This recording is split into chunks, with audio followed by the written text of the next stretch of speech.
मुख्यमंत्री देवेंद्र फडणवीस यांनी विधानसभा निवडणुकीत राज्यातील शेतकऱ्यांना संपूर्ण कर्जमाफी व सोयाबीन कापूसला 6 व 10 हजार रुपये प्रति क्विंटल हमीभाव देऊ असे आश्वासन दिले होते। त्याप्रमाणे सरकारने शब्द पाळावा अशी मागणी किसान अधिकार अभियानाच्या निवेदनातून करण्यात आली। शेतकऱ्यांची संपूर्ण कर्जमाफी झालीच पाहिजे। शेतकऱ्यांची संपूर्ण कर्जमाफी झालीच पाहिजे। शेतकऱ्यांची संपूर्ण कर्जमाफी झालीच पाहिजे। 7/12 कोरा झालाच पाहिजे। 7/12 कोरा झालाच पाहिजे। दिलेल्या वचनाची पूर्तता केलीच पाहिजे। केलीच पाहिजे। केलीच पाहिजे। दिलेल्या वचनाची विशेष जनसुरक्षा कायदा रद्द करा। रद्द करा। रद्द करा। 2018 चा जमीन अधिग्रहण कायदा रद्द करा। रद्द करा। रद्द करा। शेतकऱ्यांची कर्जमाफी झालीच पाहिजे। झालीच पाहिजे। झालीच पाहिजे। शेतकऱ्यांना 1.5 हमी भाव मिळालाच पाहिजे। मिळालाच पाहिजे। मिळालाच पाहिजे। प्रत्येक शेताला पांधन रस्ता मिळालाच पाहिजे। मिळालाच पाहिजे। मिळालाच पाहिजे। किसान अधिकार अभियानच्या मार्फत महाराष्ट्र शासनाला एक 19 मुद्द्यांचं निवेदन देऊन राहिलेलं आहोत।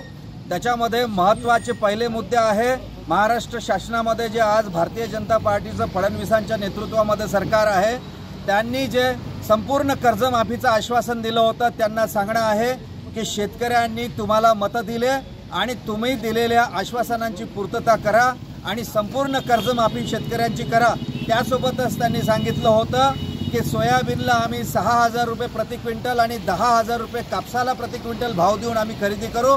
त्याची कुठेही काहीही काम होत नाही आहे ते त्यांनी केलं पाहिजे। त्यासोबतच पांधन रस्ते जे आहे ते प्रत्येक शेतापर्यंत शेतकऱ्यांना मिळाले पाहिजे।